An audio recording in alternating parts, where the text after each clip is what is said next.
মুর্শিদাবাদ জেলার জঙ্গিপুর শহরের বিভিন্ন এলাকাতেই ছড়িয়ে ছিটিয়ে রয়েছে নোংরা আবর্জনার স্তূপ। জনবহুল এলাকায় এই নোংরা আবর্জনার ফলে একদিকে যেমন গন্ধ ছড়াচ্ছে, সমস্যায় পড়ছেন বাসিন্দারা, অন্যদিকে পরিবেশ দূষণ হচ্ছে এমনটাও অভিযোগ বাসিন্দাদের। শুধুমাত্র ফাঁকা জায়গার উপরেই নোংরা আবর্জনার স্তূপ নয়, যে সমস্ত জায়গায় নিকাশি নালা রয়েছে সাধারণ মানুষ সেখানেও যেমন আবর্জনার স্তূপ করছে, পাশাপাশি যে সমস্ত জলাশয়গুলো রয়েছে সেগুলোও কিন্তু দূষিত হচ্ছে এই নোংরা আবর্জনা ফেলার ফলে। বাড়ির চারপাশে যে পুকুর আছে সেখানে কারা কখন নোংরা ফেলে যায়, বস্তার বস্তা আবর্জনা ফেলে যাচ্ছে, তাতে জল দূষণ হচ্ছে, পরিবেশ দূষণ হচ্ছে, দুর্গন্ধ, মশা সমস্ত কিছুই আমাদেরকে সহ্য করতে হয়।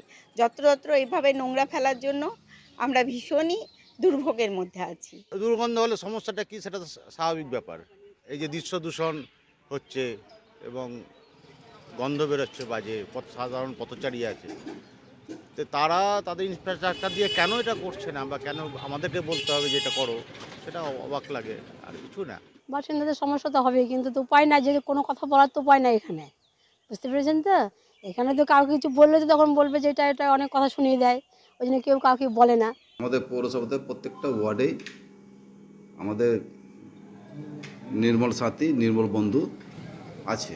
ওরা বাড়ি বাড়ি গার্বেজগুলো কালেকশন করে দিয়ে আমাদের বড় গাড়িতে দিলে সেটাকে এতে আপনার আমাদের ভাগাড়ে ফেলে দেয়। আমরা মানুষকে একটু সচেতন করছি যাতে ওগুলো ড্রেনে না ফেলে, যারা বাড়ি বাড়ি যাচ্ছে তাদেরকে সেই মালটা দিয়ে দেওয়া, গার্বেজটা দিয়ে দিলে খুব ভালো হয়। বাড়ির পাশে কোনো ফাঁকা জায়গায় পুকুর অথবা নর্দমার মধ্যেই বাড়ির আবর্জনা ফেলছেন।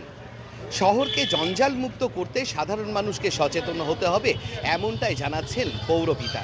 আমার শহর জঙ্গিপুর থেকে অভিজিৎ ঘোষ, কলকাতা টিভি।